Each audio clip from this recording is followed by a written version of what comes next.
BMD એટલે કે બોન mineral density. આ બોન મિનરલ ડેન્સિટી છે એના ઉપરથી આપણે બોનની ઘનતા અને બોનની સ્ટ્રેન્થ અને એમાં મિનરલ કન્ટેન્ટ પર્ટિક્યુલર વોલ્યુમમાં કેટલું મિનરલ છે, ખાસ કરીને કેલ્શિયમ, એ આપણે જાણવા મળે.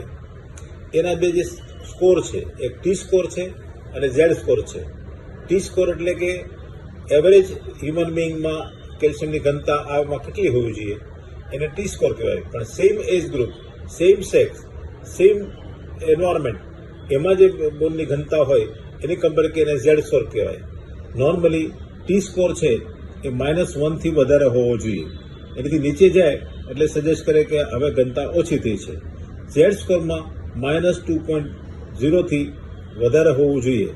જો એનાથી ઓછું જાય તો એ પણ સજેસ્ટ કરે કે ઘનતા ખાસી ઘટેલી છે અને એની વખતે ફ્રેક્ચરના જે ચાન્સ છે એ વધી જતા હોય છે.